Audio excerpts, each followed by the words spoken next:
Então vamos lá, galera. A aula de hoje é sobre a calorimetria. Tá? Então, na aula passada a gente viu a diferença de calor, temperatura, vimos as escalas térmicas. Então hoje a gente vai trabalhar com a diferença com o cálculo de calor. Então, tem dois tipos de calor. Esse aqui não está muito bom escrevendo, deixa eu ver aqui. Tem calor que a gente chama de calor sensível e o calor latente. O calor sensível, Henrique, eu tenho que aprender com você a mexer com esse negócio aqui. Ó. O calor sensível até aprender, né? E o calor latente, até pegar a mãe. O calor sensível é aquele calor que ele muda a temperatura, ele altera a temperatura da substância. Então, quando um corpo recebe calor, ele pode ou esquentar, né, ou mudar de estado. Quando ele esquenta, a gente chama de calor sensível. Quando ele muda de estado, a gente chama de calor latente. Então, por exemplo, você está lá com a água a 20 graus Celsius. Se ela receber calor, ela vai mudar a temperatura dela. Ela só vai mudar de estado quando ela chegar a 100 graus Celsius, né, se for um ATM. Aí ela muda para o vapor. Então, assim, e também tem a parte contrária, né? Porque se o corpo perde calor, ele vai diminuir a temperatura dele ou pode também mudar de estado. O cálculo é diferente. O cálculo do calor sensível é aquela formulazinha clássica que a gente fala que é o Q-macete, né? Delta Q igual a MC delta T. O cálculo do calor latente é Q igual a ML, que os meninos lá do 9º ano gostam de chamar de quimolese. Cada letrinha aqui tem um significado diferente, né? O calor a gente simboliza pela letra Q. O M minúsculo é sempre de massa. O C é o calor específico. E o delta T é a variação de temperatura. O L é um valor tabelado, que é como se fosse o calor específico para a mudança de estado. Então vamos uma por uma. Delta T, você já sabe, pode ser em graus Celsius ou Kelvin. A gente viu a aula passada que, né, quando é variação de temperatura, Celsius e Kelvin é a mesma coisa. A massa, você vai trabalhar na unidade que tiver o calor específico. Mesma coisa para o calor. O calor específico é o que manda aqui nisso tudo. Calor específico é um valor tabelado, que significa se um corpo é fácil ou difícil de ser esquentado, ou de ser esfriado. Então é basicamente assim. Por exemplo, vou usar o da água. A água ela tem 4,18 joules por grama por grau Celsius de calor específico. Então significa que se ela receber 4,18 joules, se 1 grama de água receber 4,18 joules, ela vai esquentar em 1 grau Celsius. Se esse 1 grama de água perder 4,18 joules, ele vai esfriar em 1 grau Celsius, ou 1 Kelvin, né? Porque variação de Celsius e Kelvin é a mesma coisa. Se você pegar, por exemplo, o gelo, isso aqui é para água, né? Água. Se você pegar por o gelo, aí você já tem um calor específico diferente. 2,09 joules por grama por grau Celsius. Então o gelo ele esfria e esquenta de maneira diferente da água. Quando você está com gelo, metade da energia é suficiente para esquentar o gelo da mesma forma. Tanto ou esfriar, né? O vapor também é praticamente a mesma coisa do gelo, mas é diferente da água. Por isso que a gente chama isso o calor de específico, né? Cada substância tem o seu, é por isso que é tabelado, você não precisa decorar isso. Então, por exemplo, se o calor específico for dado em joules, o seu calor total que você vai calcular vai ser em joules também. Se o calor específico tiver em gramas, você vai usar a massa em gramas.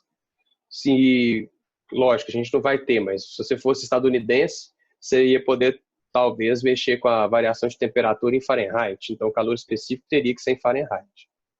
Tá? Agora, essa fórmula aqui é um pouquinho diferente, né? O calor é o mesmo, a massa é a mesma, só que aqui você tem um calor de fusão ou de evaporação, de ebulição, desculpa, de vaporização, de solidificação, isso aqui é tabelado também. Mas é tabelado para cada transição de fase que você tiver.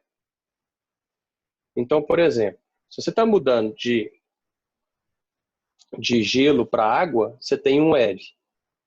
Se a água está virando vapor, você tem outro L.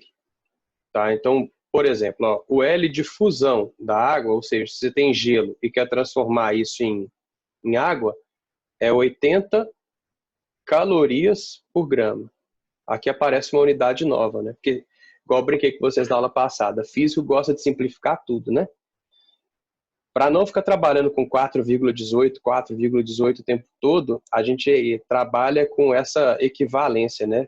A gente pega 4,18 joules e transforma isso em uma caloria. Então, por exemplo, 80 calorias por grama seria equivalente a 300 e poucos, né? Joules. Então, para ficar mais fácil trabalhar, a gente trabalha com essa caloria. Agora, se a água estiver virando vapor, que é uma coisinha que eu vou explicar daqui a pouquinho para vocês, o L de vapor da água já é completamente diferente. Já é 540 calorias por grama. É muito mais fácil fundir o gelo para fazer ele virar água do que fazer a água virar vapor. Para a água virar vapor, você precisa de quase 7 vezes mais energia, né? Agora, vamos supor que você está fazendo o caminho inverso. Você está indo de água para virar gelo. Como eu preciso perder energia, né, para a água solidificar e virar gelo, o L de fusão viraria o L de solidificação, que é só você colocar um sinal de menos aqui no lugar. Então, por exemplo, o L de solidificação da água também é tabelado, não precisa preocupar em decorar não, só vamos entender o sinal. É menos 80 calorias por grama.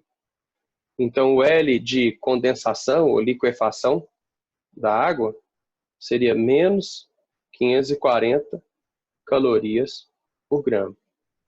Certo? Então, não tem muito segredo, não.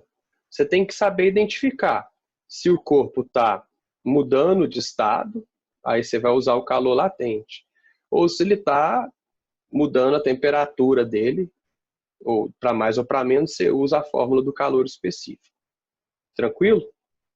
Alguma dúvida aqui, gente? Confirma aí para mim, por favor. Tranquilo. Tranquilo? Quando, geralmente, pode acontecer de cair uma questão que vai sua precisar voz do tá de robô. Peraí, deixa eu acho que meu fone tá dando...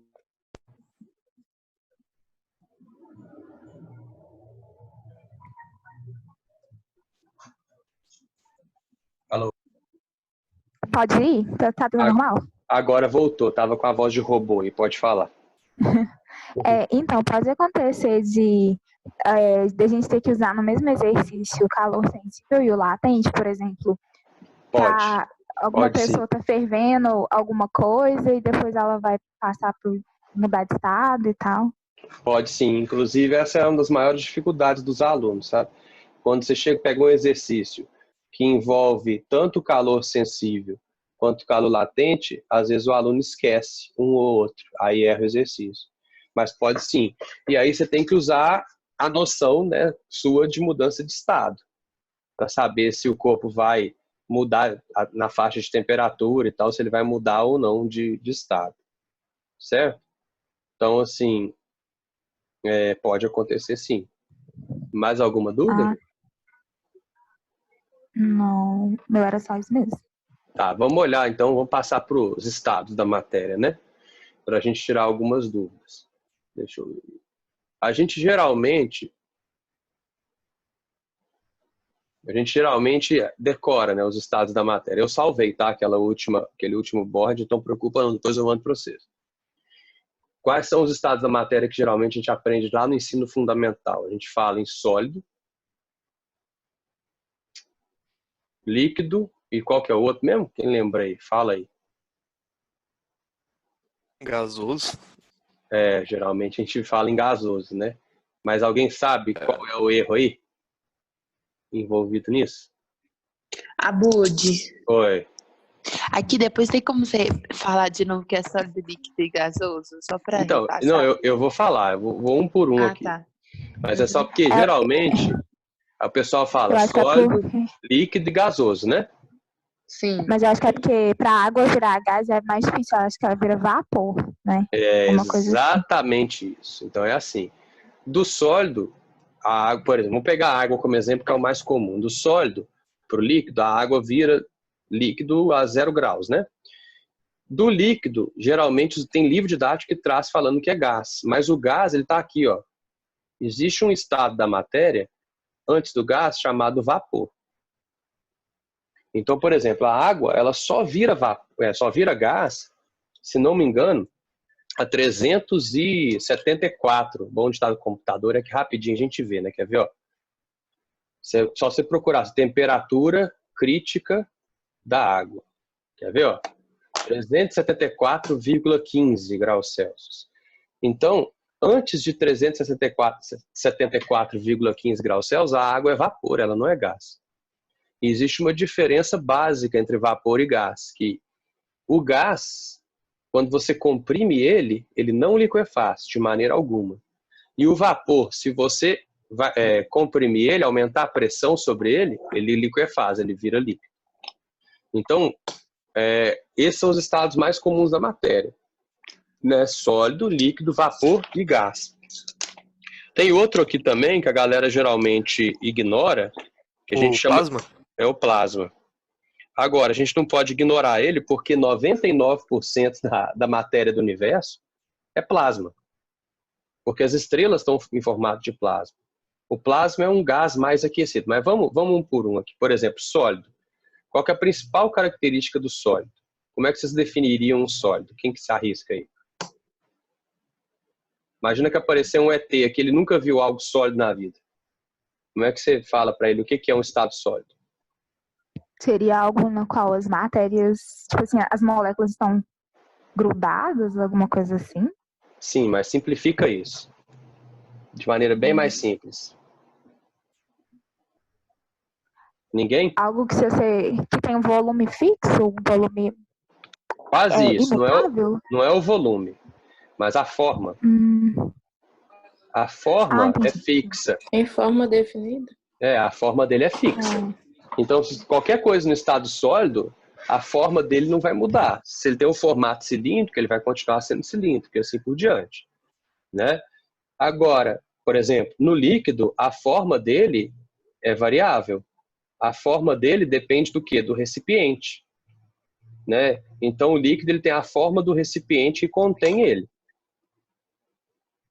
Se o recipiente é quadrado, o líquido fica quadrado e assim por diante. Vapor, por exemplo, também tem a forma do recipiente. Mas no vapor, tanto no vapor quanto no gás, isso serve para os dois, né? Então, você pode dizer que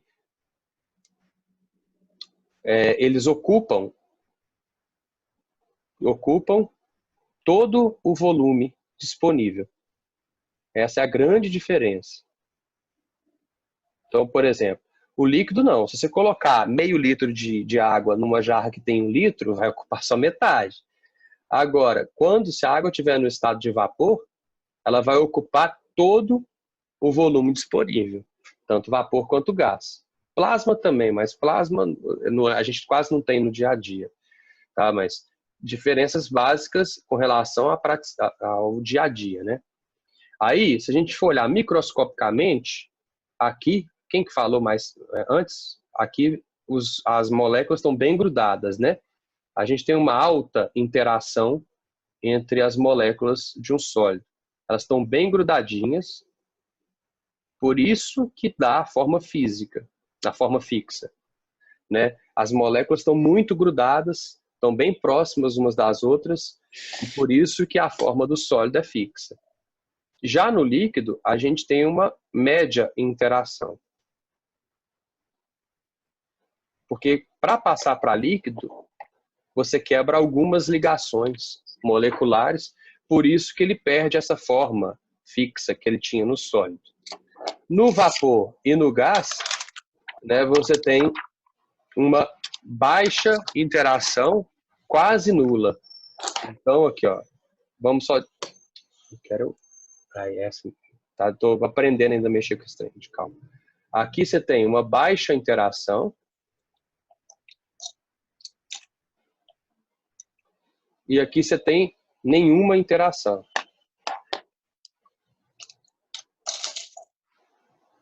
É por isso que quando você aperta, né, comprime o vapor, ele liquefaz.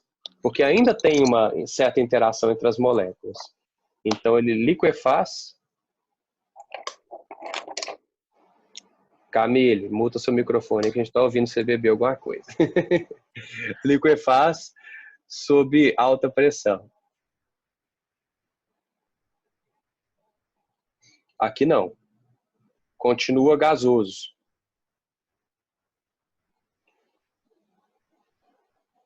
Mesmo em alta pressão. Tem altos livros didáticos que trazem esse erro aí. Tá? Se você pegar nos livros didáticos, você vai ver que eles trazem, até naquele gráfico do ponto triplo, que eu vou pegar uma figurinha para mostrar para vocês, tem o gráfico ponto triplo falando de sólido, líquido para vapor, para gás direto, esquece do vapor. E se a gente pensar, né, a água, por exemplo, ó, a água ela só vai virar vapor, só vai virar gás a 374 graus Celsius. Então a gente não tem água no estado de gás na natureza. Não existe essa temperatura aqui, ó, no dia a dia nosso. Então é errado falar que ela passa do líquido para o gás direto. E o plasma ele tem as mesmas características do gás. A única diferença é que ele é um gás ionizado. Quem lembra aí o que é os íons ionizados? O que seria um gás ionizado? Ó, então, já que ninguém quer arriscar, no sólido está tudo muito juntinho, né? Tudo muito preso. Então, se a gente fosse desenhar algo sólido, seria tipo isso aqui, ó. Moléculazinha, moléculazinha. A gente desenha uma molinha fingindo que é uma interação, né? Outra moléculazinha. Aqui. E assim por diante. Então, está tudo muito grudado. Inclusive, se fosse um objeto 3D, né, lá, um desenho pra caramba nela. Outro, um cubo, por exemplo. Por isso que a forma é fixa, porque a ligação é muito forte. O líquido já não tem essa interação toda. Então, você quebra algumas ligações, outras permanecem. Então, por isso também que ele escorre, né? A característica principal do líquido é que ele escorre e por isso que ele molha uma superfície ou não, né? Depende das forças de adesão e coesão aí que vocês devem estudar na química. Mas você quebra algumas ligações entre as moléculas e vira uma bagunça. Vapor e gás, as moléculas estão praticamente soltas, livres, né? Então, por exemplo, no gás eu tenho as moléculas livres indo de um lugar para outro, e no plasma as moléculas e os elétrons estão livres. Então, enquanto aqui eu tinha um átomo, com os elétrons girando em torno dele e tal, aqui o plasma está ionizado. Ou seja, em vez de eu ter um átomo de hidrogênio, que eu teria aqui no gás, né, que seria o próton e o elétron girando em volta,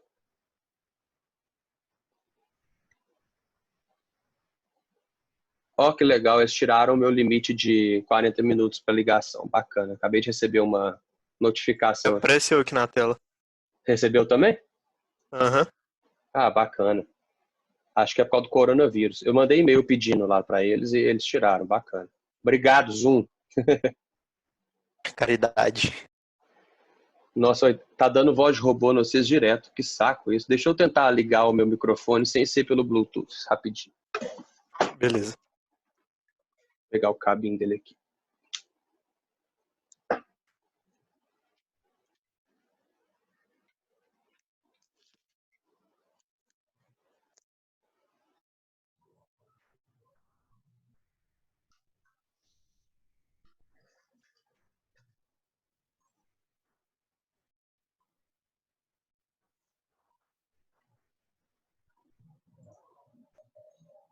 Alô, estão me escutando?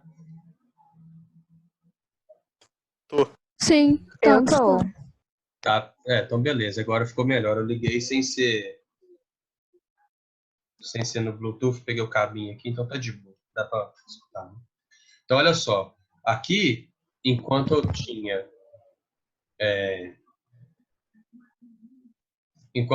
o próton e o elétron preso ao próton, girando em torno dele e tal, no gás ionizado, que é o plasma, você tem o próton, por exemplo, no Sol. O Sol é basicamente hidrogênio e hélio, né? E o elétron solto. Então, eu posso ter o próton indo para um lugar e o elétron indo para outro, não necessariamente orbitando o núcleo, né? O Paul Hewitt ele usa o termo que seria uma sopa de elétrons, para dar uma noção do que é o plasma, né? Porque o caldo seriam os prótons, né? E a sopa de letrinhas, tá? E as letrinhas seriam os elétrons, estão boiando no caldo de prótons. Aí você fala assim, mas isso não tem no dia a dia. Tem sim. As lâmpadas fluorescentes, elas tinham plasma, elas não são gás, né? Elas têm gás, mas quando você aplica uma diferença de potencial muito grande, ela vira plasma. Você tem, basicamente, LED não é plasma, né? Mas basicamente eram as lâmpadas fluorescentes que tinham. Tinha TV de plasma antigamente também, que é o mesmo raciocínio. Tá? Tranquilo? Então, O fogo, ele seria qual estado? Então, essa discussão aí, ela é tipo uma discussão filosófica, Fraga, porque fogo, na minha visão, na visão de alguns físicos, o fogo não é matéria, né? O fogo é uma irradiação de energia. Então, ele, por exemplo, não tem massa. Não tem um estado da matéria, né? Tem professor que fala que o fogo é plasma, né? Mas se ele ionizar o ar no qual ele está, aí ele transforma o ar em plasma. Mas o fogo em si, na minha visão, não tem um estado fixo da matéria, não. Fraga? Entendi. Mas isso varia também, né? Por exemplo, a química ela enxerga o vidro como líquido. Você já ouviu essa história? Não. Pois é, eu já vi livros de química falando que o vidro é líquido.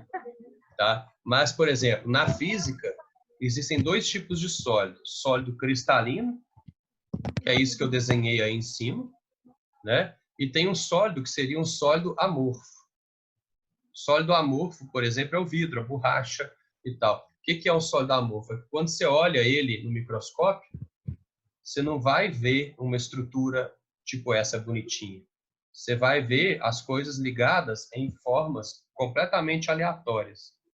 Tá? Você não consegue definir uma rede cristalina. Essa rede cristalina é octogonal. Não existe isso. No sólido amorfo é tudo bagunçado.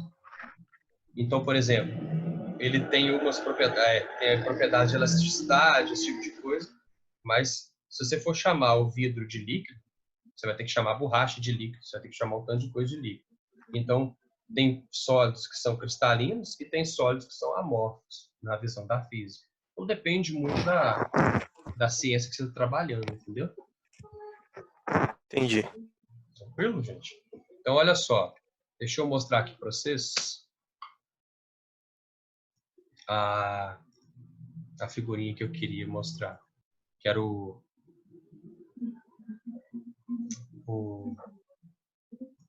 gráfico. Tá vendo?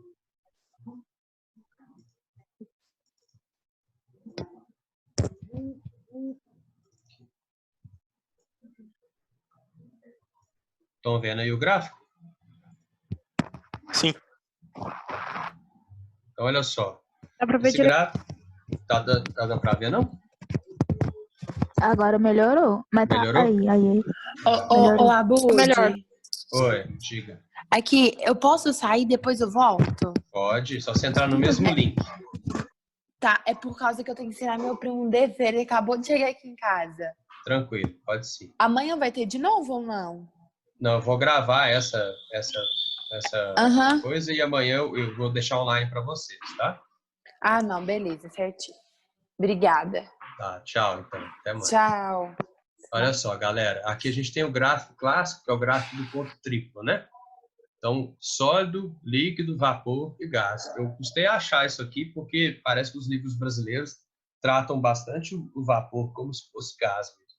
Mas olha só. O estado da matéria não depende só da temperatura, como alguns alunos estão acostumados a pensar. Depende também da pressão. Então, vamos pegar uma pressão fixa, igual está aqui. Ó. Nessa pressão, se eu for aumentando a temperatura do corpo, eu consigo sair de um estado sólido para um estado líquido. Aí sim, essa curva seria a curva do ponto de fusão.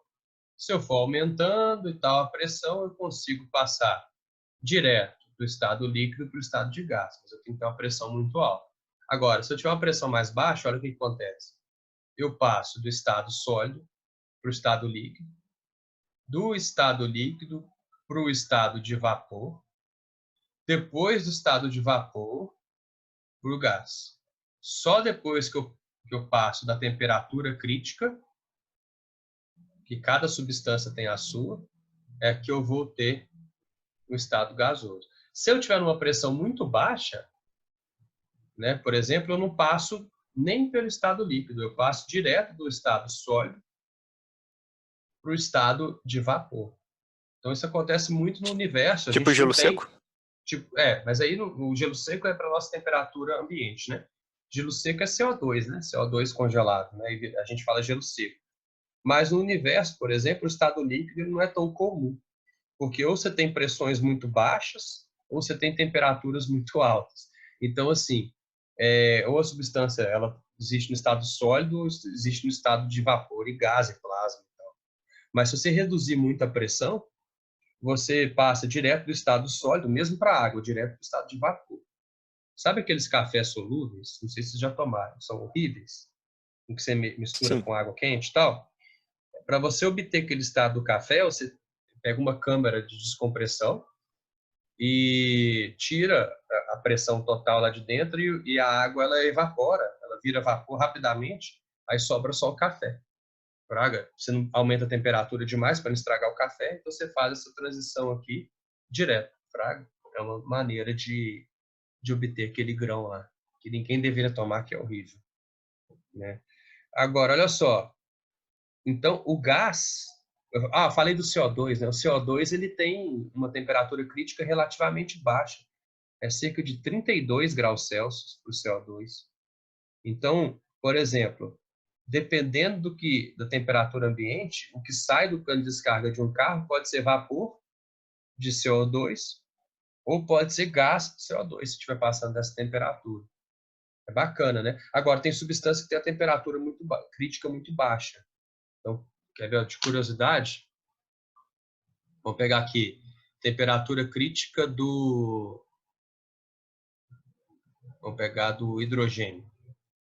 É muito baixa. Temperatura crítica do hidrogênio é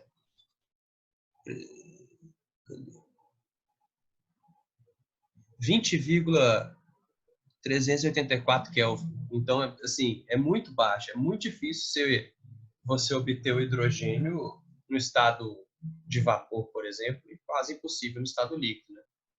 Hidrogênio líquido é muito difícil de obter. Entenderam aí o raciocínio? Sim. Sim? Então, olha só. O que é esse ponto triplo?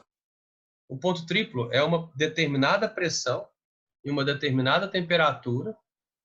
Né? Então, você tem aqui uma determinada pressão e uma determinada temperatura. Você vai ter, basicamente, os 3 estados da matéria, sólido, líquido e vapor, coexistindo. Então, quer ver? Para a água, qual que é? Você não precisa saber de qual, mas você tem que... ponto triplo da água. O ponto triplo da água ela acontece em 0,01 Celsius, 613 Pascal, que é cerca de 0,6 milésimos de atm. Então, se você tiver aqui quase 0,006 atms para a água e 0,01 Celsius, você vai ter tanto água no estado sólido, quanto água no estado líquido e vapor de água. Você faz pequenas variações de pressão e de temperatura, você vai poder observar as 3 mudanças do estado físico. É bacana. Mas é uma coisa que só acontece, né, basicamente no laboratório, para você obter essas 2 temperaturas bonitinhas assim, né? Muito difícil isso acontecer. Tranquilo? Tranquilo. Alguma dúvida aí, Sim. galera? Nenhuma. Nenhuma? Eu tô bacana. Vamos continuando aqui, ó. Quer ver? Aí deixa eu pegar o... Vou pegar aqui o PDF e vou enviar para vocês lá no grupo, beleza? Para a gente fazer alguns exercíciozinhos para a gente exemplificar isso. Essa parte da matéria, ela é basicamente treinar os exercícios. Quer ver? Vou enviar para vocês aí. Agora não pode nem entregar coisa impressa, né? Para evitar contágio, então melhor PDF.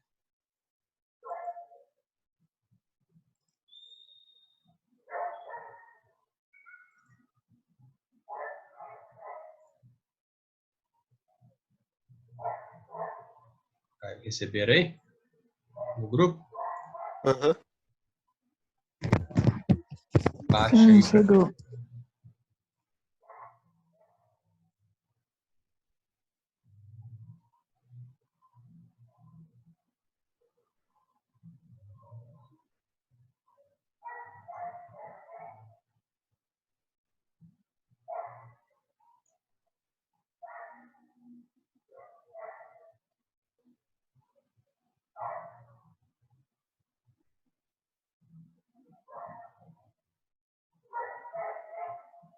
Eu baixei aqui. Baixou aí?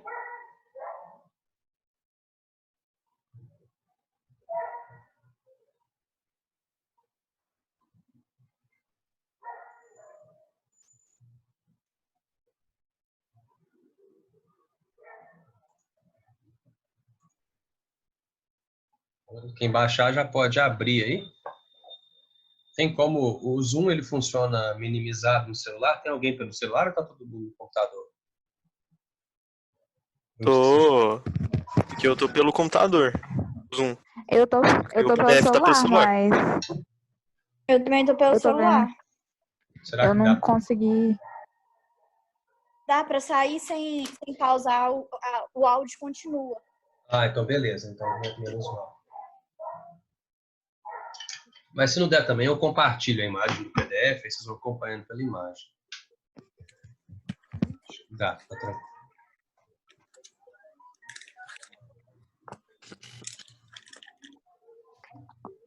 Esse aplicativo é muito bom, né, velho? Esse Zoom.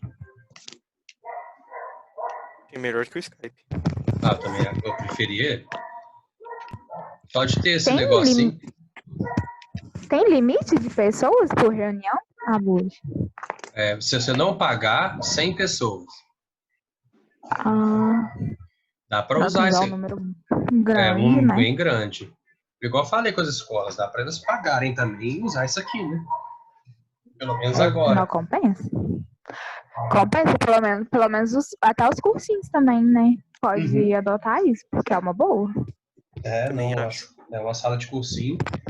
É preciso de uma conexão. Eu não sei se essa conexão depende da minha conexão ou do servidor do Zoom. Porque Tá se bem for... capaz de ser um servidor. Será? Se for um servidor é mais tranquilo, né, Henrique? Porque agora se for a minha conexão, minha internet é boa, mas eu não sei se do cursinho vai conseguir. É. Mas provavelmente é servidor, porque se fosse só você, ia ficar inviável se tivesse tipo umas 40 ou 100 pessoas. Eu acho que ia pesar muito. Ia pesar bastante isso. Com certeza.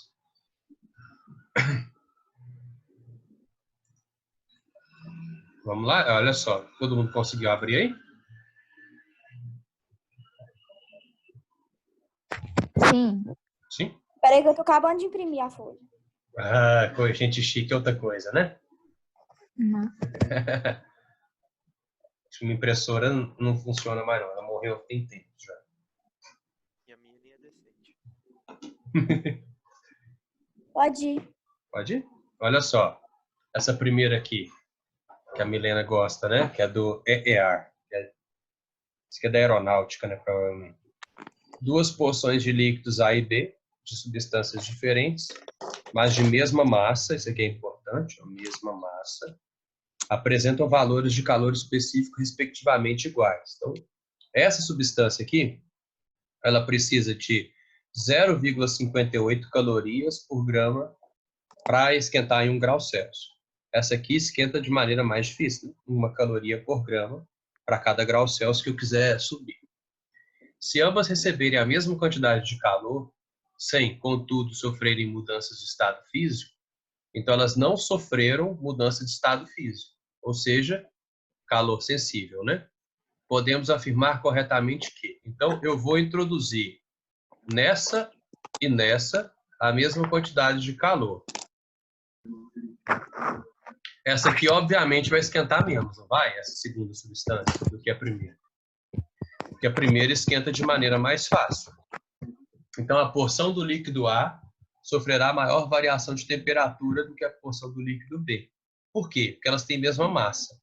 Se não tivesse falado que elas têm a mesma massa, eu não poderia afirmar isso. Porque o calor específico, ele é uma medida para cada grama da substância, né? Esse exercício eu coloquei para introduzir o conceito de capacidade térmica para a gente. Jordânia, eu acho que seu microfone está aberto. A gente está escutando, acho que o cachorro latindo. Tá. A Laika está dormindo aqui do meu lado, coitada.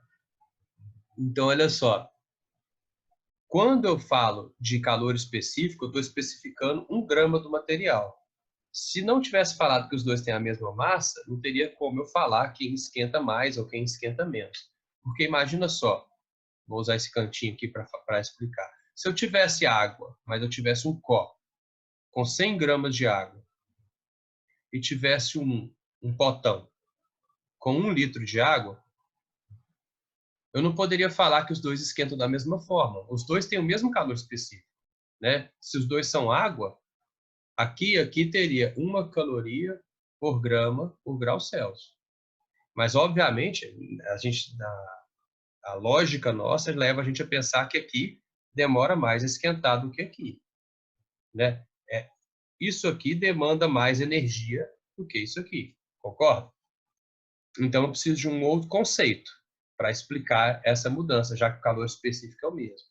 Aí a gente introduz o conceito de capacidade térmica, que é o C maiúsculo, que é a massa vezes o calor específico.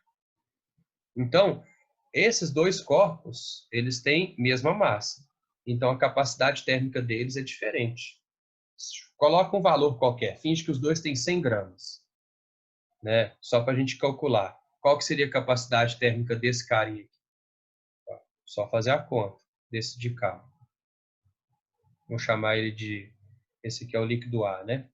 Se eles tivessem 100 gramas os dois, a capacidade térmica do A seria 100 vezes 0,58. Seria 58 calorias por grau Celsius. Aí o grama some daqui, viu, gente? Ou seja, esse corpo A precisa de 58 calorias para elevar em 1 grau Celsius. Já a capacidade térmica... Ou diminuir. Quando ele perde, diminui. A capacidade térmica do B seria 100 vezes 1. Ou seja, 100 calorias por grau Celsius.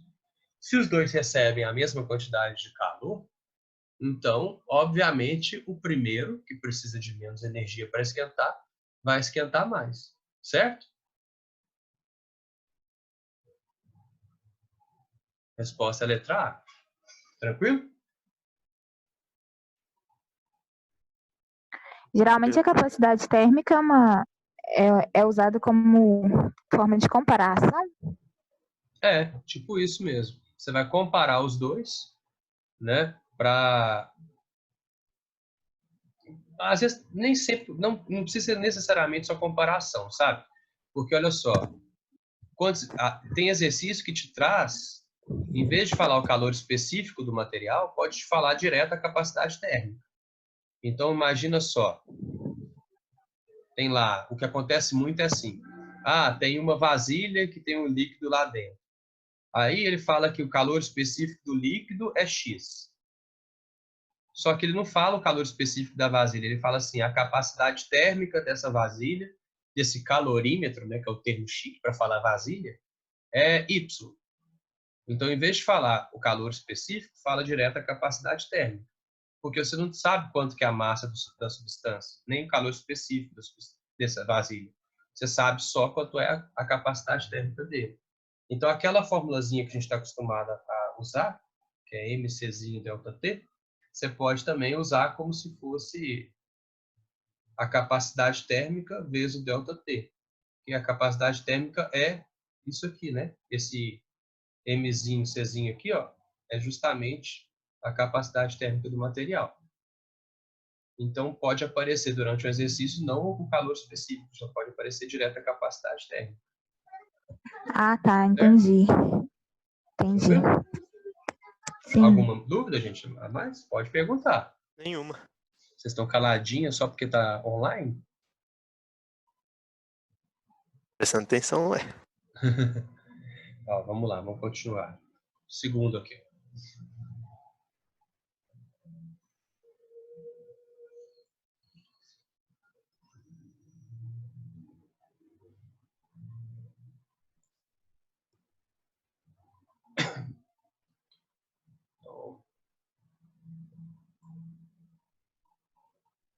O gráfico a seguir representa a variação de temperatura ΔT em função da quantidade de calor Q, transferidas a dois sistemas A e B que apresentam a mesma massa, de novo, a mesma massa, cada um deles.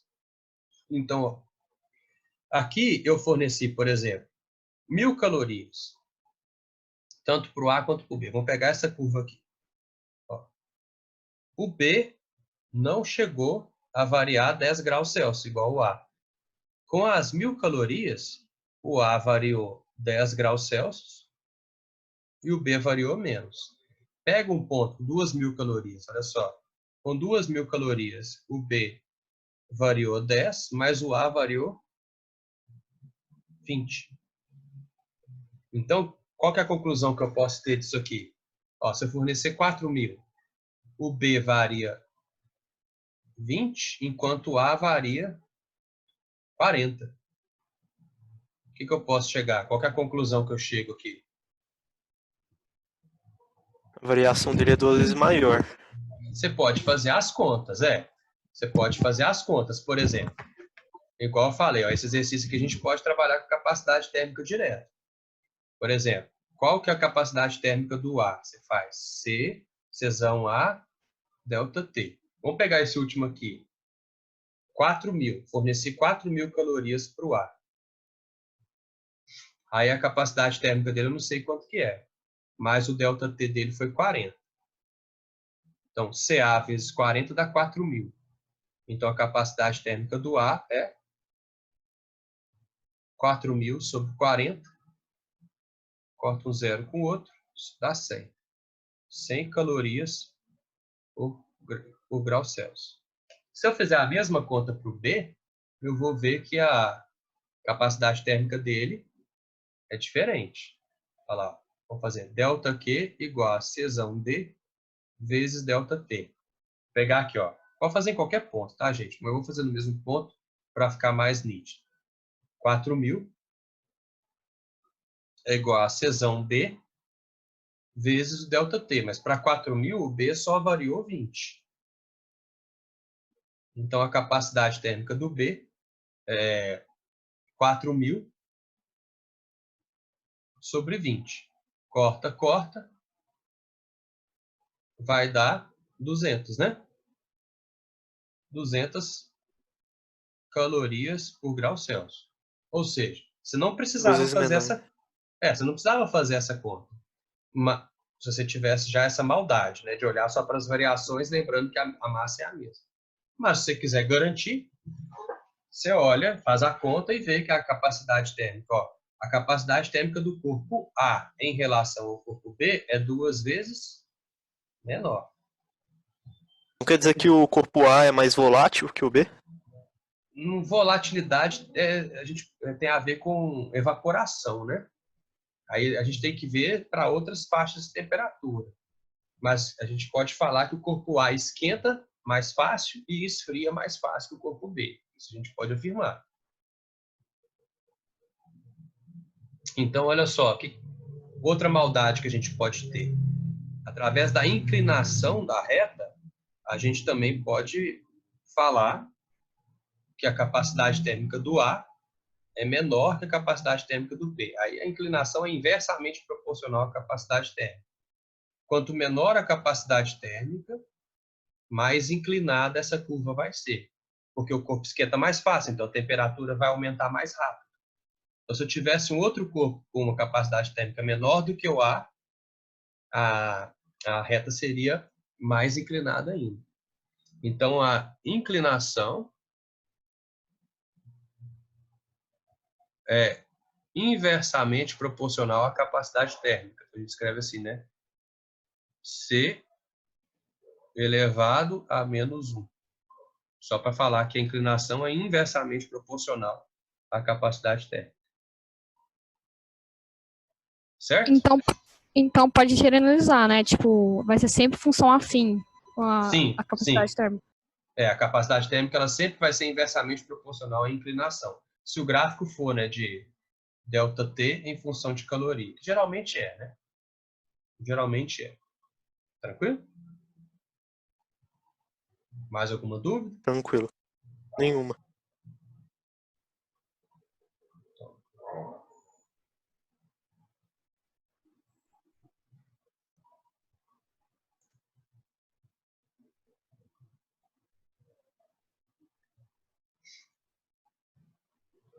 Mackenzie. Então, a 3 agora. Annelise lava sua garrafa térmica com água filtrada, temperatura de 20 graus Celsius. Coloque, então, na garrafa uma porção de 200 gramas de café, que acabara de coar, a uma temperatura inicial θ0. Considerando a capacidade térmica da garrafa, tá vendo? Então, falou já a capacidade térmica, igual a 100 calorias por grau Celsius, o calor específico sensível do café igual a 1 caloria por grama por grau Celsius, e após algum tempo a temperatura de equilíbrio do sistema garrafa-café ter atingido 60 graus Celsius, pode-se afirmar que o valor de θ0, ou a temperatura inicial, em graus Celsius é. Então, esse exercício aqui, a gente vai usar ele para aprender um método de resolução. Tá? Esse método de resolução ele funciona para tudo quanto é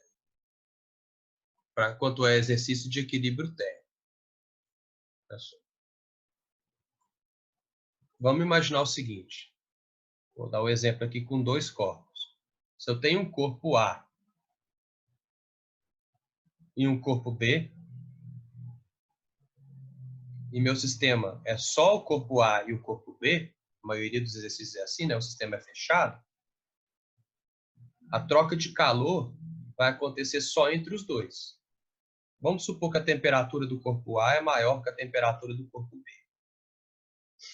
Né? Então, o A vai doar calor para o corpo B. Aí não importa da maneira que ele vai doar. Vamos só lembrar, quais são as maneiras de calor mesmo? Quem lembra aí? Tem irradiação? Tem. Esse é o mais comum, né? Irradiação. O que é a irradiação? Quem que pode irradiar? Todo mundo. O corpo quente? Não, mas todo mundo irradia energia.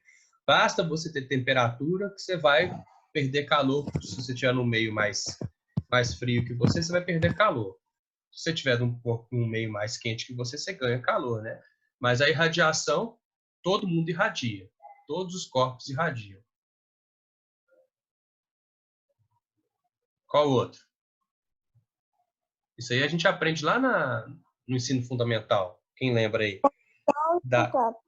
Oi? Fala de novo. Condução, boa. Quem que pode conduzir? Todo mundo pode conduzir, mas quem que conduz de maneira eficiente? Sólidos. Os fluidos são péssimos condutores. Quem que são os fluidos? São vapor, gás e plasma. Eles não conduzem bem. Tá? Então, a condução ela é mais eficiente nos sólidos. E para haver condução, precisa de contato direto. É mais fácil em metais? Não entendi. É mais fácil em metais a condução? Essa é uma pergunta bacana. Porque, tipo assim, para conduzir calor, você precisa de elétrons livres. Qual outra coisa que você precisa de elétrons livres para conduzir também? Eletricidade? Eletricidade, exatamente. Então, não é só em metais, não. Quem perguntou foi a Milena, mas é Fui eu. mas é mais eficiente nos metais, porque metal é bom condutor elétrico, então ele é bom condutor térmico também. Todo bom condutor térmico é condutor elétrico e vice-versa. Todo mau condutor térmico também é um mau condutor elétrico, e assim por diante, né? Se for eletricidade, a gente fala em corrente elétrica, né? Se for em condução térmica, a gente fala de fônons, que é um termo esquisito, né? Mas é a condução através do material ou de um material para outro através da condução. Tem uma formulazinha de condução, gente, que ela não é tão comum assim, mas se aparecer, ó, ela é desse jeito. O fluxo de calor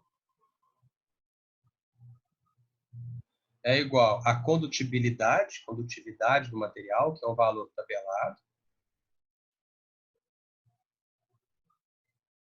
é a área de contato, a área onde, né, por onde vai passar esse calor, e aqui o comprimento do material. E aqui a variação de temperatura. Geralmente, eu costumo ver exercícios que utilizam essa fórmula. A maioria são exercícios conceituais, que vão mais em cima desse valor aqui, da condutividade do material. Eu sempre conto uma historinha. Quando eu estava formando, fechando o curso lá na UFMG, eu dava aula para os meninos do centro pedagógico, que é 9º ano lá, né? De 1º a 9º ano. Aí, falando de condutividade e tal, a gente fez um questionáriozinho, que era assim, uma lista de itens, e eles tinham que ordenar esses itens de maneira do mais eficiente para o menos eficiente para manter um corpo gelado.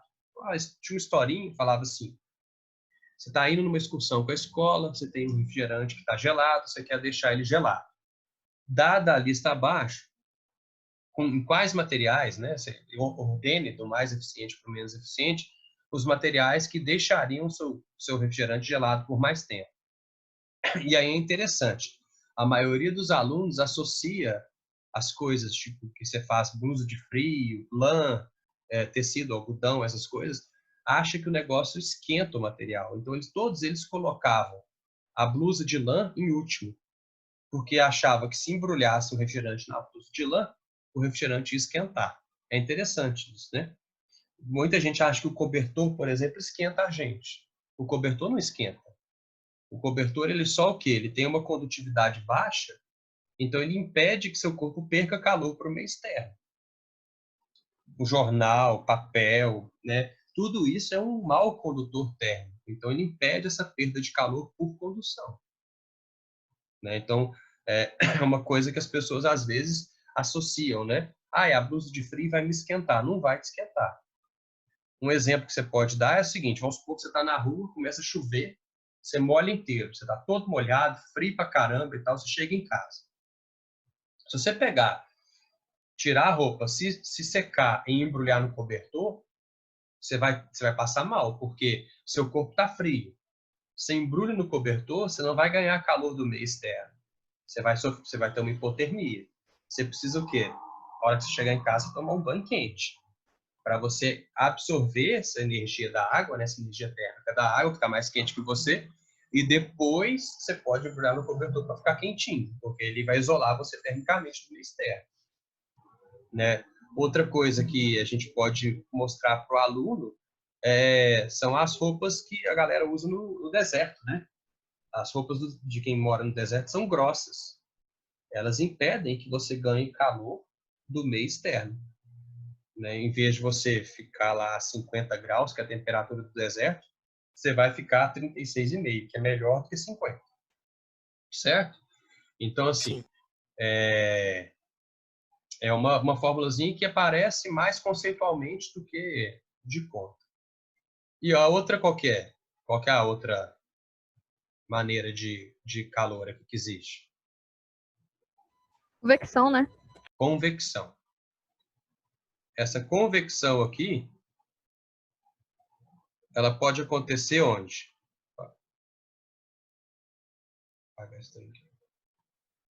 Quem que pode conveccionar calor? Só os fluidos.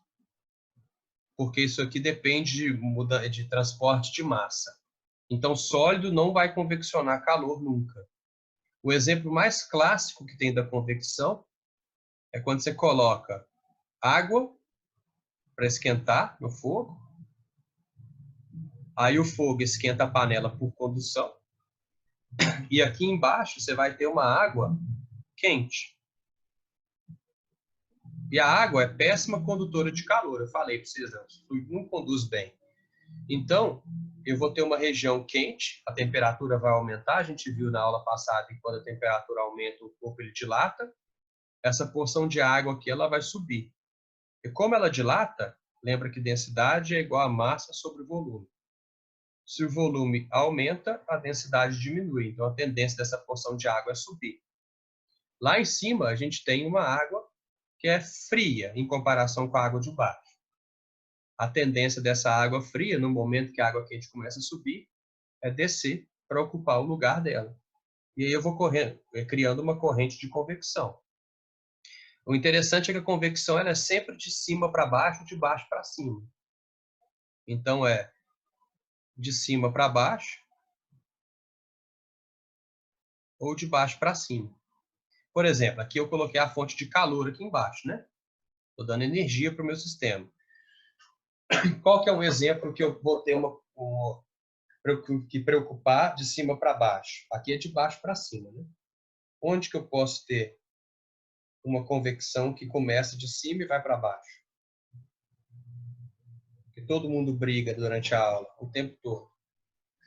Tem a turma que quer e tem a turma que não quer. Ah, o ar-condicionado? O ar-condicionado, isso mesmo. O ar-condicionado, por que ele tem que ser colocado em cima da sala? Porque o ar frio que ele sopra, a tendência dele é descer. Aí o ar quente sobe.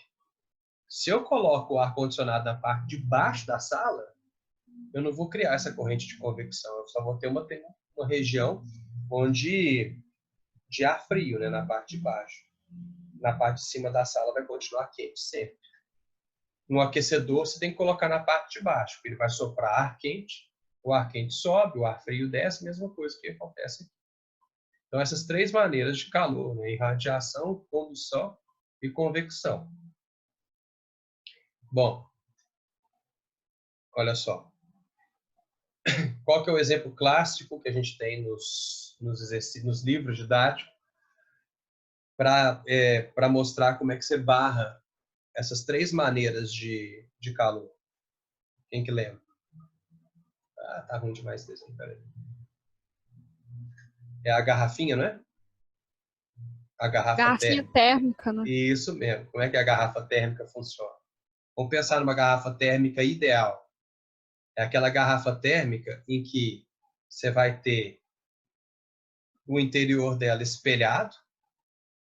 Então, que a parte de dentro dela é espelhada para barrar a irradiação, né? Contra a irradiação.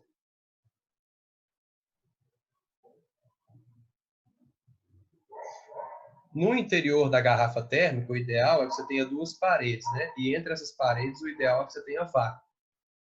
Porque o vácuo, ele barra o quê? O vácuo, ele vai barrar a condução.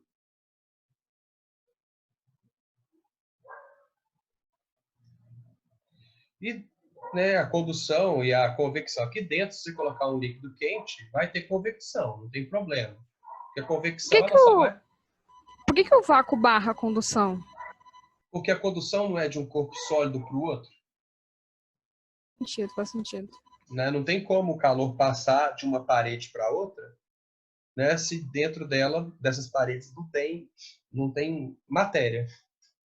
Né? Mas geralmente não é vácuo, não. Geralmente é isopor, geralmente é ar mesmo o ar. O ar é um péssimo condutor, já ajuda bastante. Tá? Então esse é o exemplo da garrafinha térmica que vai deixar, né, aqui o interior ou quente ou frio. Tá? Mas geralmente não vai ser vácuo, não. Bom, vamos lá para aquele exercício. A gente estava falando dos dois corpos, né? Um corpo A com uma temperatura maior e um corpo B com temperatura menor. Alguns livros trazem a ideia de você falar a temperatura do A maior que a temperatura do B.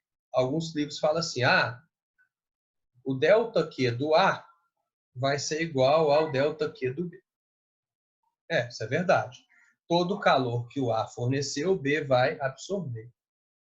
Só que se você fizer desse jeito que está aqui, você vai errar. Porque você tem que lembrar de colocar um sinal de menos no calor cedido. E um sinal de mais, que você não precisa colocar, não vou colocar aqui só para a gente lembrar, no calor recebido. Se você não fizer esse sinaizinho, você vai errar os exercícios. O que eu faço? O meu método de resolução e de outros livros também. Eu prefiro fazer assim, você soma todos os calores, ΔQA mais ΔQB, mais até quantos corpos você quiser, ΔQN, igual a zero. Se você faz essa soma aqui, você não precisa pensar nesses sinais. Funciona sempre. Então, por exemplo, nesse exercício que a gente tem, deixa eu pegar aqui. Nesse exercício que a gente tem, a garrafa térmica, né, o café e a vasilha, você vai ter ΔQ, vamos colocar o café aqui, mais ΔQ da... Como é que chama o trem aqui que a gente falou? Na garrafa mesmo, mais o ΔQ da garrafa.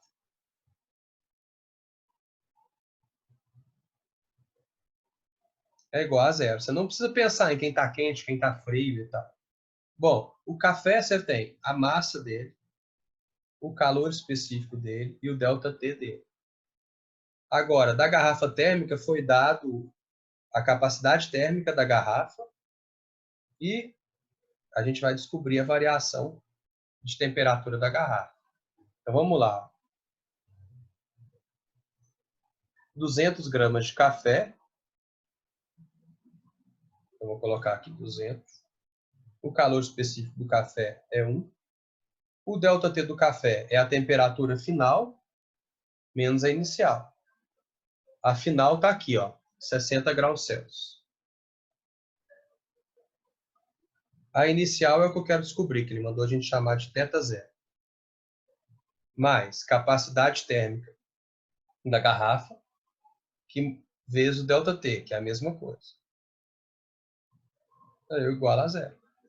Tá vendo? Eu montei uma equaçãozinha simples de resolver, né? E eu vou calcular aqui o Δθ, o θ0 disso tudo. Um macete para vocês aqui, para resolver esse tipo de equação. Como está igualado a zero, eu posso cortar esse zero com esse zero, esse zero com esse zero. Ô, Abud, por que a temperatura inicial da água aqui tá falando que é 20? Aí você tá colocando como... Peraí, deixa eu ver. Onde que é 20? Deixa eu reler, Gabriela, que às vezes eu passei baixo.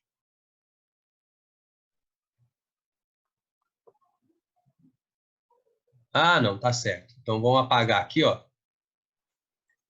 A garrafa não estava na mesma temperatura, né? Valeu, Gabriela. A garrafa estava a 20. Então, só a gente mudar aqui. Vocês entenderam aqui, Obrigado, Gabriela. Que você pode cortar esses dois zeros. É como se eu estivesse dividindo esse termo aqui, o primeiro termo, por 100, o segundo termo por 100 e o terceiro termo por 100. Como o terceiro termo dessa equação é um zero, zero dividido por qualquer termo é zero também. Então, quando você tem uma equação igualada a zero, facilita bastante a sua resolução. Olha só. Vai ficar 2 vezes 1 vezes 60, 120. 2 vezes 1 vezes θ0 menos 2 θ0. Mais, aqui fica 1 vezes 40. Então, mais 40 igual a 0. Então, ficou o quê? 160 positivo é igual a 2 θ0. Então, passo 2 dividindo, θ0 é igual a 80 graus Celsius. Tranquilo? Alguma dúvida aí?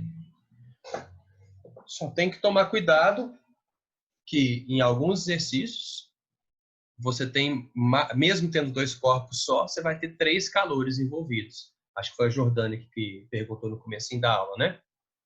Porque, por exemplo, se fosse... Vamos dar vou criar um exemplo aqui, ó, só para a gente ver como é que funcionaria. Imagina que você tem... Pode dar dízimo, eu vou criar agora, olha só. Imagina que você tem um copo, água e gelo dentro do copo. Aí, um termo que se usa muito nos exercícios é falar que a capacidade térmica desse recipiente aqui é desprezível. Ou seja, ele não absorve calor direito, então você pode tirar ele da sua jogada. Vamos pegar o gelo. Vamos fingir que esse gelo tem 10 gramas de massa e ele está numa temperatura inicial de 0 graus Celsius. E vamos fingir que aqui a gente tem 400 gramas de água e a temperatura inicial da água é de 25 graus Celsius. Coloquei o gelo ali e quero saber qual vai ser a temperatura de equilíbrio desse sistema, fingindo que o gelo só troca calor com a água e vice-versa. Então, esse aqui seria um sistema fechado, não sai calor daqui, nem entra. Tá? É fechado esse sistema aqui. Aí eu tenho que pensar o seguinte. Esse gelo vai começar a absorver calor da água, porque a água está mais quente que ele. Beleza.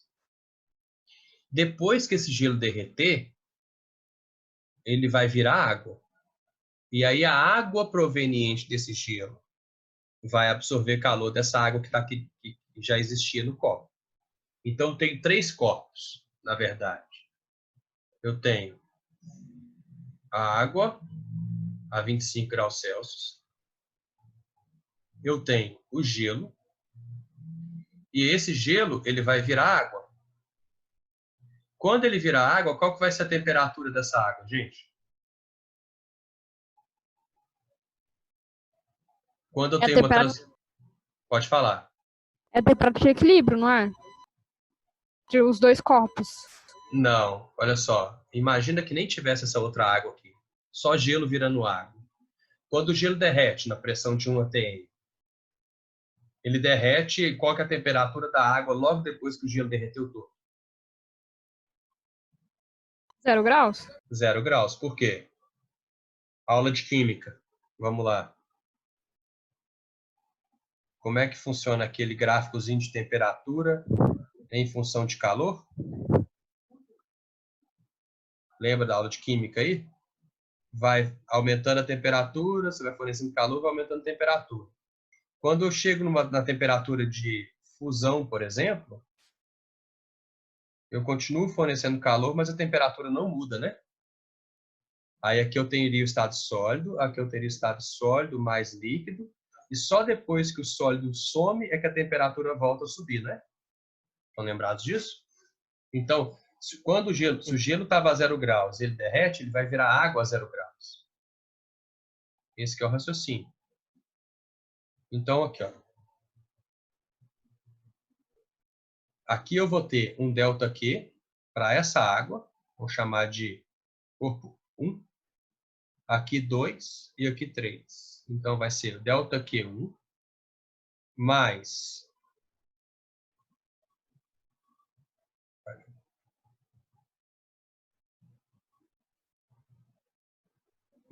o ΔQ2, que é desse gelo aqui, mais o ΔQ3, que é da água, igual a 0.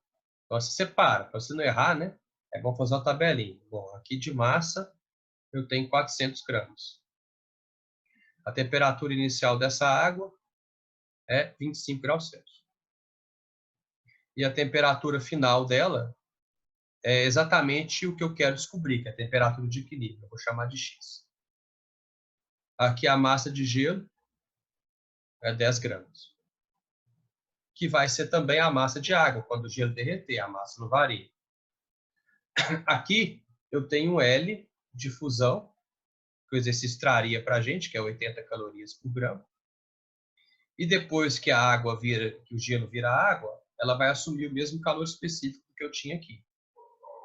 Mas vai estar numa temperatura inicial de 0 graus Celsius. E a temperatura final é a mesma, que é a temperatura de equilíbrio. Então vamos lá, olha só. Vou pegar MC ΔT para cá, somar. Agora cuidado, ó. Esse calor aqui, para derreter o gelo, ele é latente, não é? Ele é sensível ou latente? É latente. Então, em vez de usar MC ΔT, eu tenho que usar ML. Depois eu somo com calor sensível, que é MC ΔT, igual a 0. Então, ó, agora, equação montada. Aí só substitui os valores.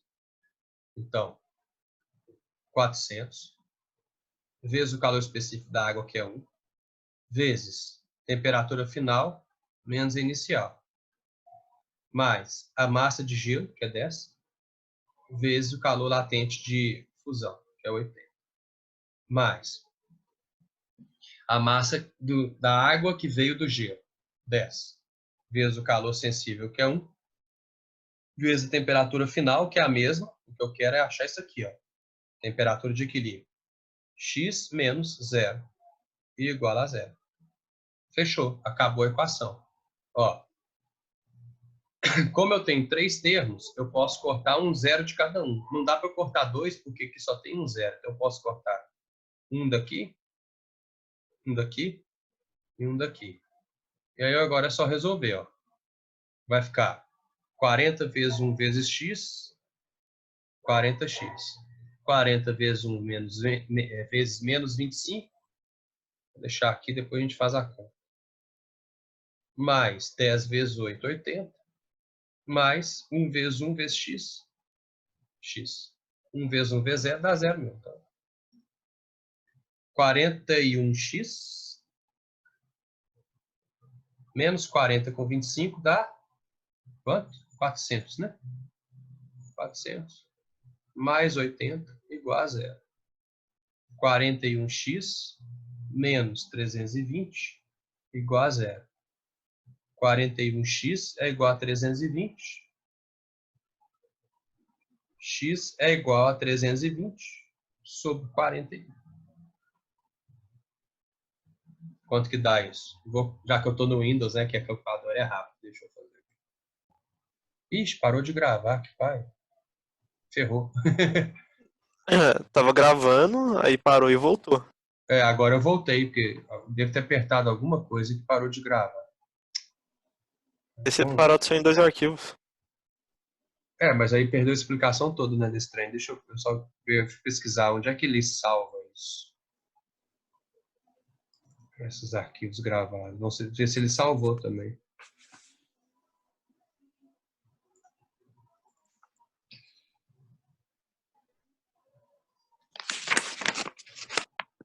Uhum.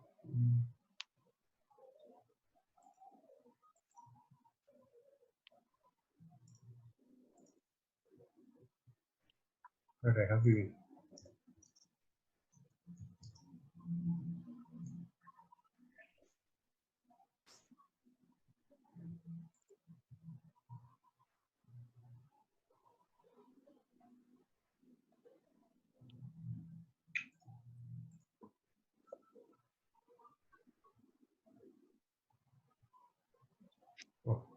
Depois eu vejo isso, não sei.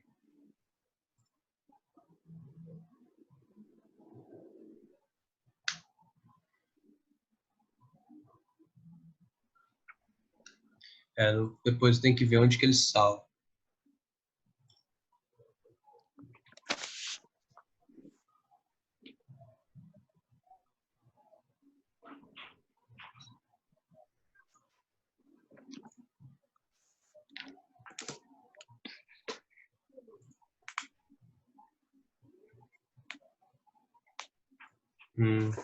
Achei.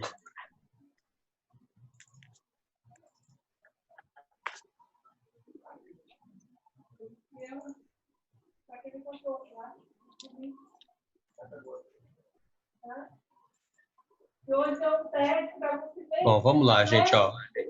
Vamos passar para a próxima, que é o 4.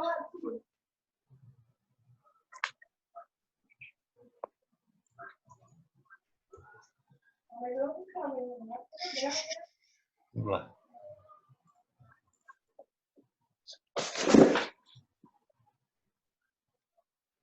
Quem que fez essa questãozinha aqui ano passado? A 4. Eu fiz. Essa eu fiz. Eu acertei. Acertou? Boa! Eu não lembro desse aí, não. Não? Ixi, então você deve ter errado, Henrique. Sacanagem. Será? Ó, Eu acho que eu só lembro por causa disso. ó, vamos lá.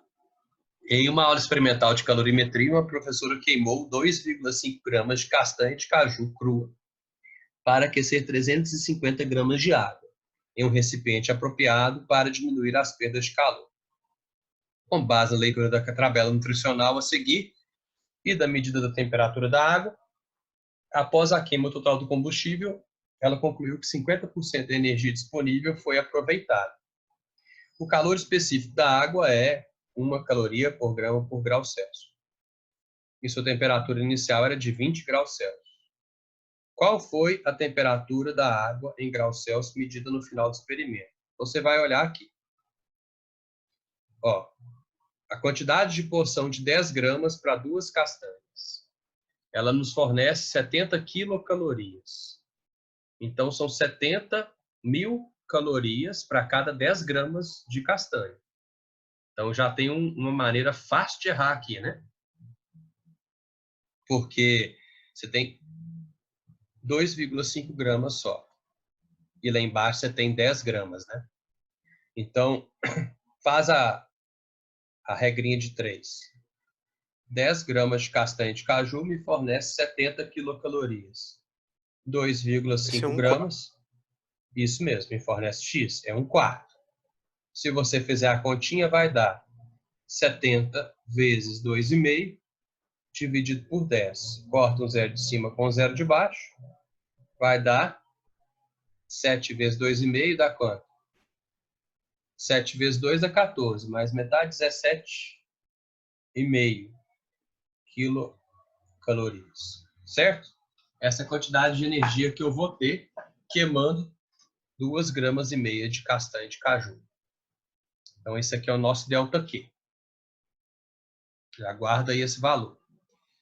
Só que só 50% da energia... Ah, então não é 17,5. É 50% ainda desse valor. Então, 50% é metade. Vou multiplicar por meio.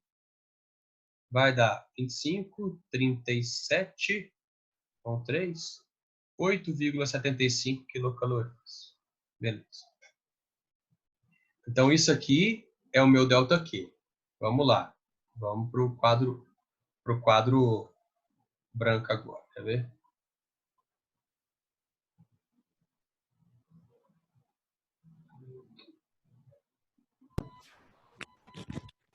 Eu lembro de ter dado tanta volta nessa questão. Putz, greu.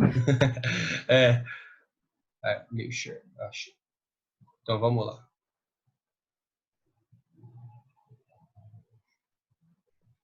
Então, eu tenho meu ΔQ, que é 8,75 quilocalorias.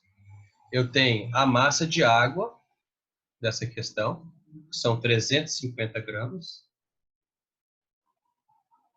Tenho o calor específico da água, que é 1 caloria por grama por grau Celsius.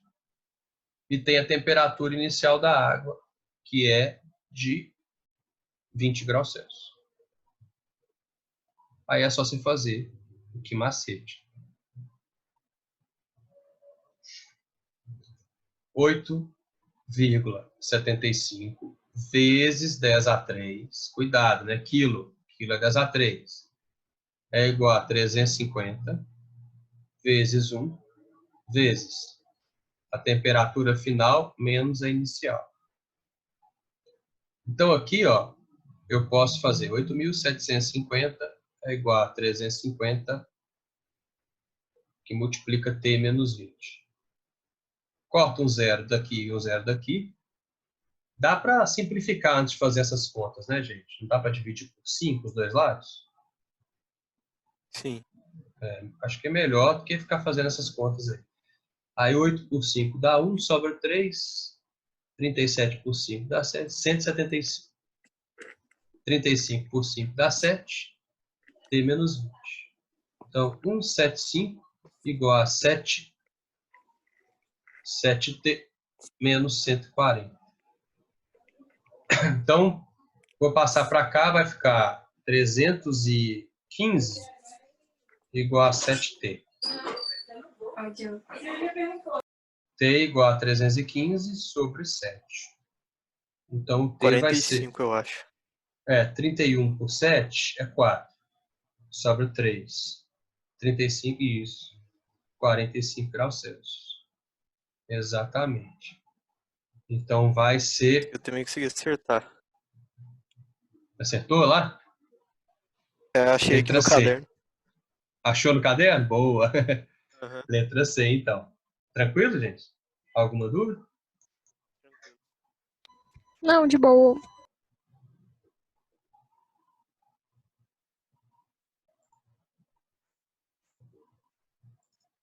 A de aula vai até 9 horas? Não, se a gente pode, eu quero fazer mais alguns exercícios com vocês, e se não tiver nenhuma dúvida, a gente pode terminar, sabe?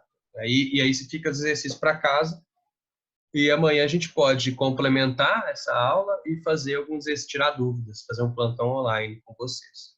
Para não ter que fazer sexta, se todo mundo tiver disponibilidade amanhã. Na última aula você não falou sobre a lâmina metálica e teve um exercício que caiu sobre isso. Depois você pode falar um pouquinho sobre isso? Eu não cheguei a falar na turma de vocês, não? Não. Mas olha só, é rapidinho. O que é essa lâmina bimetálica? É o seguinte. Imagina que você cria aqui. Aqui, ó, você vai pregar um material no outro, né? Você vai colar mesmo, soldar dois materiais. Então, um material com coeficiente de dilatação alfa 1 e outro com coeficiente de dilatação alfa 2. Eles têm diferente, então vamos fingir aqui que o alfa 2 é maior do que alfa 1. O que acontece se eu aquecer essa lâmina? Não existe a possibilidade disso aqui acontecer, por exemplo, ó. Né? Por quê? Porque está soldado. Se tiver só encostado, não ia acontecer isso aqui, ó. O material alfa 2, que é maior, ele dilataria mais. Então ele ficaria maior do que o alfa 1, mas eles estão grudados um no outro. Então a alternativa para um material dilatar mais do que o outro, eles estando grudados, seria que a lâmina entortasse. Certo? Então, aqui, ó, vem entortar para esse lado.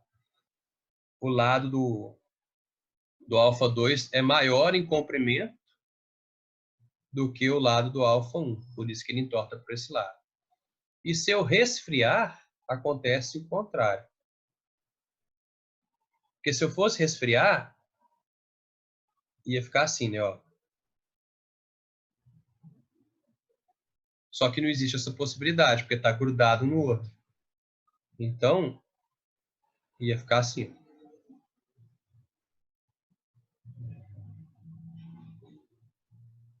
Certo? Então, você vai olhar para o coeficiente de dilatação. O material que tiver o maior coeficiente de dilatação, ele vai expandir mais quando for aquecido e vai resfriar mais quando for, e vai contrair mais quando for resfriado. Tranquilo, Milena? Tranquilo. Entendi. É facinho. Eu achei que tinha falado para vocês, mas deve ter passado em branco. Foi mal. Então, olha só. Vamos partir para... Quer ver? Eu vou pegar um exercício. Vou pegar esse aqui, ó. O 5. 5 meses, porque ele fala de potência. Tá? Então, vamos lá. Considere que um fogão forneça um fluxo constante de calor e que esse calor seja inteiramente transferido da água, da chama, ao que se deseja aquecer. O calor específico da água é 1 e o calor específico de um determinado óleo é 0,45. Para que 1.000 gramas de água, inicialmente a 20 graus Celsius, atinja a temperatura de 100 graus Celsius, é necessário aquecê-la por 5 minutos sobre essa chama desse fogão. Se 200 gramas desse óleo for aquecido nesse fogão durante 1 minuto, a temperatura desse óleo será elevada em. Então, esse é um probleminha que envolve a noção de potência. E potência, ela aparece na física o tempo todo. Sempre que você tiver uma relação de energia por tempo, você está falando de potência. Então, por exemplo, aqui, falou em tempo, né? Falou em calor e tal, e falou em tempo, é para você calcular a potência desse fogão. Como que eu vou calcular? Primeiro, usando essa primeira informação, porque se eu sei que a água sai de 1.000 gramas de água, ela estava inicialmente a 100 graus Celsius, e aí ela foi aquecida por 5 minutos sobre a chama desse fogão, eu sei quanto de energia eu forneci. Eu vou fazer ΔQ igual a MC ΔT. Eu sei que 1.000 gramas de água, que é a massa, e tem calor específico 1, ela precisa sair, né? Ela sai de 20 e chega a 100 graus Celsius. Então, fazendo ΔT, eu vou descobrir que eu precisei fornecer para essa água 1.000 vezes 80. 80.000 calorias para ela sair de 20 graus Celsius e chegar até 100. Ou seja, a potência desse fogão é 80.000 calorias dividido pelos 5 minutos. Eu posso fazer em minutos? Posso, porque aqui está em minutos e aqui está em minuto. A unidade de potência do sistema internacional é joules por segundo. Só que nessa questão, como aqui está em minuto e aqui está em minuto, eu posso calcular isso aqui tranquilamente. 80.000 por 5 dá 16.000. Então, eu vou ter essa unidade em calorias por minuto. 16.000 calorias por minuto. É mais fácil nessa questão trabalhar com caloria por minuto. E aí eu venho para o óleo. Porque se esse fogão fornece 16.000 calorias por minuto, eu vou apagar aqui, mas já salvei, tá? Então, se esse fogão tem uma potência de 16.000 calorias por minuto, e ele esquenta durante 1 minuto o óleo, obviamente ele vai fornecer o quê? 16.000 calorias para o óleo. A cada minuto ele fornece 16.000 calorias.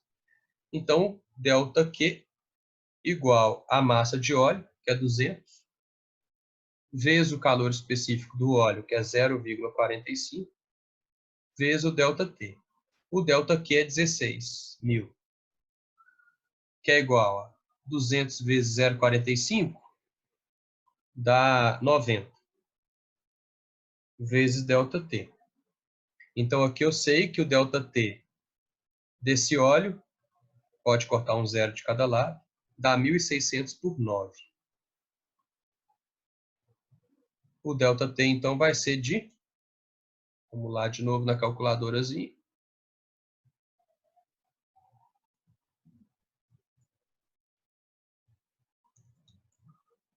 1.600 por 9. 177 graus Celsius. Esse é o ΔT, gente. Então, o óleo, ele estava... Cadê? Qual que era esse? Ah, não, mas ele está pedindo ΔT mesmo. A temperatura desse óleo será elevada em aproximadamente... O problema é que 177 aproximadamente dá 180. Então, muito aluno nem confia, E acho que está errado. Mas 177 está mais próximo de 180, tá? Então você marca a letra B. Então, se falar em energia por tempo, você lembra de potência. Então, de maneira geral, a potência é sempre variação de energia por tempo. E no sistema internacional, isso é em joules por segundo. Ok, galera? Alguma dúvida nesse exercício?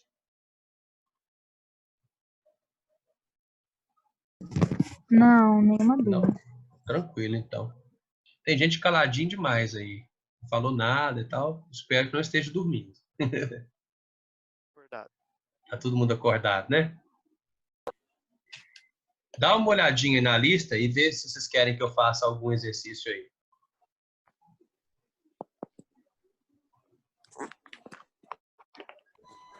Se puder fazer defon.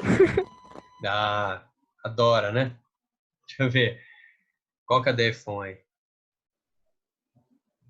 Qual o número da questão? É a 8. 8.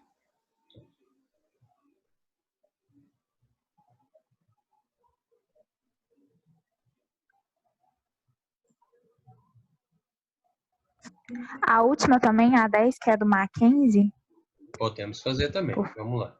por favor. Uhum. Vamos lá.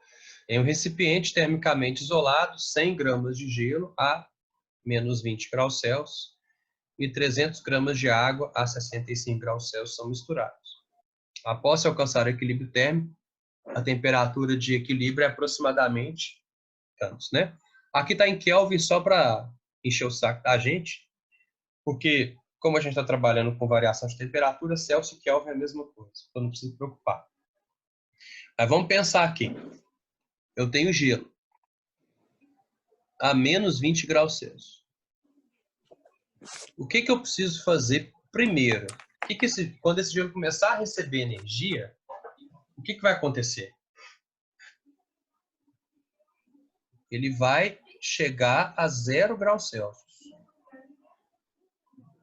Então, o primeiro calor que eu tenho aqui é um calor sensível, concorda? Depois que ele tiver a 0 graus Celsius, ele vai derreter e vai virar água a 0 graus Celsius. Então, aqui eu tenho um calor sensível, aqui eu tenho um calor latente, e aí a água a 0 graus Celsius vai começar a esquentar. Então, tem outro calor sensível. Calor sensível 1, calor sensível 2. Quem que vai fornecer energia para essa brincadeira toda acontecer? A água que está a 65 graus Celsius. Então, quem vai fornecer energia para isso tudo é essa água aqui. Eu vou chamar de ΔQ4. Beleza? Então, a soma disso tudo tem que dar 0. ΔQ1 mais o calor latente mais o ΔQ2 mais... eu chamei de 4, eu vou colocar 4. ΔQ4 vai igual a 0. E aí vamos. O que é o ΔQ1? É a massa do gelo vezes o calor específico do gelo vezes a variação de temperatura. Vamos lá, massa de gelo está 100. 100. Vezes calor específico do gelo. Gente, está vendo aqui que essas alternativas estão muito distantes umas das outras? Isso aqui é uma questão fechada? Faz sentido usar 0,53? Não. Vou usar 0,5. Não estou nem aí. Tá? Agora, olha só. Qual que é o ΔT? O gelo precisa ir de menos 20 até 0. Então, ΔT é 20, né? Que é a temperatura final menos a inicial. Mais a massa de gelo, que é 100. Vezes, de novo, gente, ó. Números estão muito distantes uns dos outros. Não faz sentido usar 79,5. E nem vai dar muita diferença, porque aqui eu arredondei para baixo, no primeiro calor. No segundo eu vou arredondar para cima. Beleza? Mais o ΔQ2, que é aquela água que o gelo vai virar. Então, a massa é 100. vezes o calor específico, que é 1. Agora sim eu entro com temperatura final menos inicial.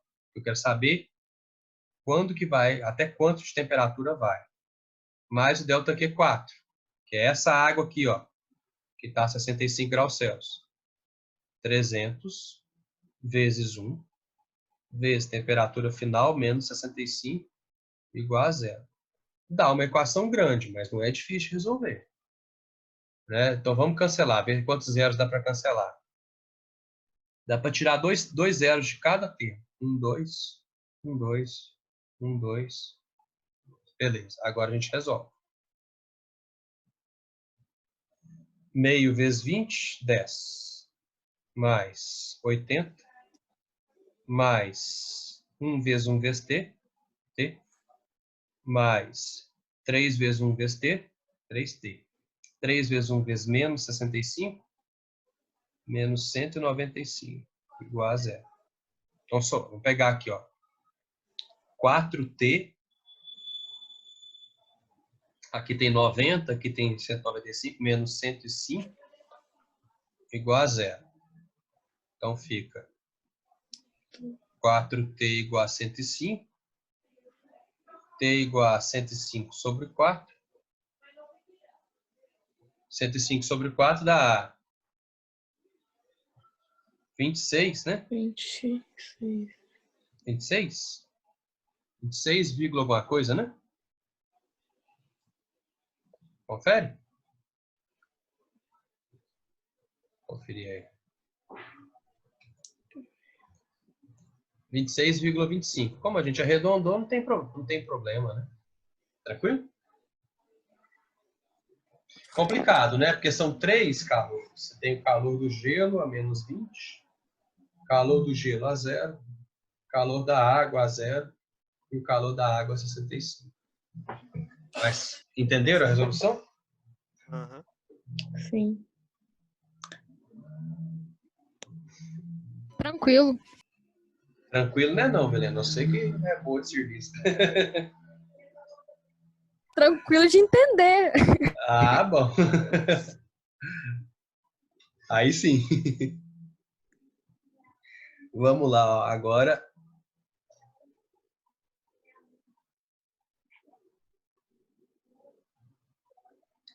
A 10 da Mackenzie. Nas engenharias metalúrgicas, mecânica e de materiais, o processo de têmpera é utilizado para conferir dureza aos materiais. Esse processo consiste em submeter o material ao resfriamento brusco após aquecê-lo acima de determinadas temperaturas. Isso causa o surgimento de tensões residuais internas, provocando o aumento da dureza e da resistência do material. Por isso tem o vidro temperado, né? Pode ir no forno e tal, e ele passa por esse processo. Nos laboratórios da Universidade Presbiteriana Mackenzie, um aluno deseja realizar a têmpera de uma barra de ferro, cuja massa vale 1000 gramas. A peça é então colocada em um forno de recozimento durante o tempo suficiente para que ocorra o equilíbrio térmico. Em seguida, ela é retirada rapidamente e imersa em um tanque com 10.000 gramas de óleo, cujo calor específico sensível vale 0,40 graus Celsius, calorias por grau Celsius. Sabendo que o calor específico sensível do ferro tem valor aproximado de 0,11 e que a temperatura do óleo muda de 28 para 38, né, nesse processo, a temperatura do forno do momento em que a barra é retirada vale aproximadamente. Então aqui, ó, ele só muda o que a gente precisa calcular. Por quê? Porque a gente tem uma troca de calor, de energia, de calor, entre a barra de ferro, né, e o óleo. Então, olha, a barra, vou colocar aqui uma tabelinha aqui. A barra possui uma massa de 1000 gramas, um calor específico de 0,11 calorias por grama por grau Celsius. Eu não sei a temperatura inicial, mas eu sei que a temperatura final dela é 38. Porque se o óleo vai de 28 só até 38, é porque nesse momento houve o equilíbrio térmico. O óleo, eu sei que ele tem 10.000 gramas. Sei que o calor específico dele, um cachorro aí é bravo. De quem que é? 0,40 calorias por grama por grau Celsius. O cachorro do vizinho. E a temperatura inicial do óleo eu já sei, que é 28. E a temperatura final do óleo é 38. Então agora é só montar, porque são 2 corpos só. Fazer aqui ΔQ da barra mais ΔQ do óleo é igual a 0. Massa da barra, 1.000. Vezes calor específico da barra, que é 0,11. Vezes o ΔT, que é 38, menos a temperatura inicial. Mais a massa do óleo, que é 10.000. Vezes o calor específico do óleo, que é 0,4. Vezes o ΔT do óleo, que é 10. A inicial é 28 e a final é 38. Dá igual a 0. Vamos ver quantos zeros a gente pode cortar antes de fazer a conta. Dá para tirar 3 zeros. 1, 2, 3. 1, 2, 3. Aí a gente volta a fazer a conta.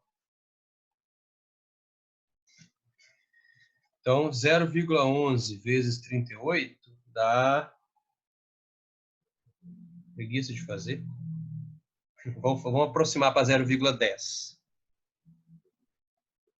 Não vai mudar muito. Aí dá 3,8 menos 0,1 vezes T0. É melhor aproximar para 0,10. Mais 10 vezes 0,4 é 4, vezes 10, 40. Então aqui dá menos 0,1 T0 mais 43,8 é igual a 0. Passando para o lado de cá, vai acabar ficando 0,1 T0 é igual a 43,8. Ou seja, a temperatura inicial da barra de ferro, que é a temperatura do forno, é 43,8 dividido por 0,1, que é 438 graus Celsius. Mas será? Deu a diferença grande. Eu vou conferir aqui se fosse com 0,11. Tá? Para ver se essa aproximação minha foi esquisita demais.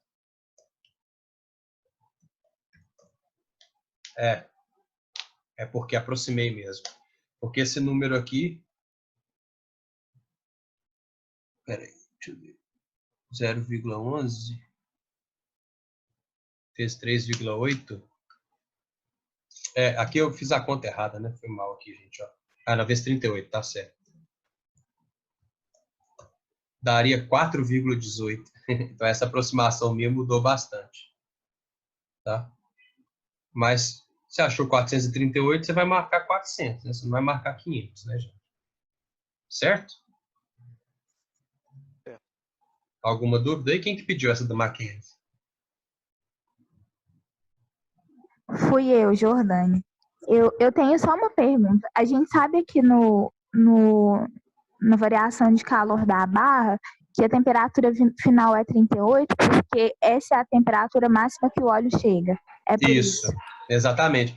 Porque a barra estava dentro do óleo, né? Então, se não fosse a temperatura final da barra também, né, o óleo teria que ter aumentado. Ia ter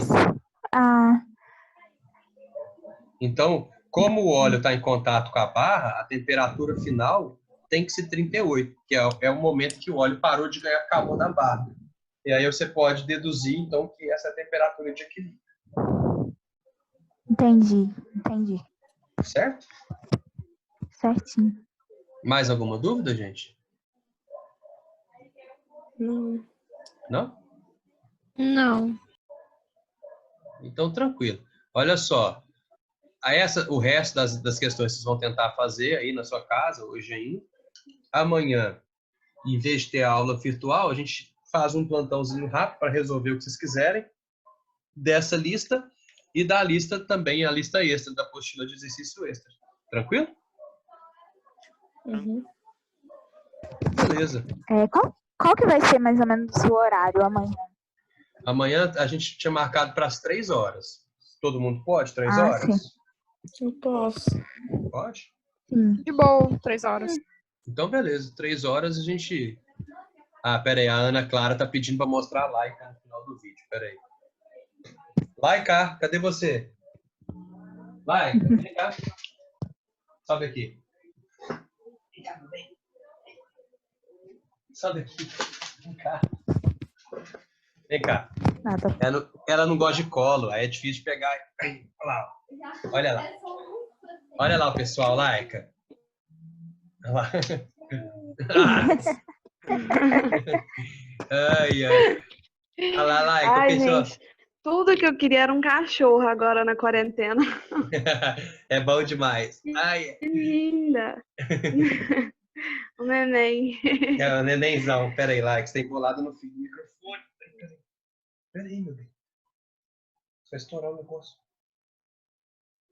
Isso, pode descer, vai. Então, tchau, gente. Até mais, viu? Até mais, até amanhã então. Até amanhã, então. Até mais. Até Tchau. mais. Até mais.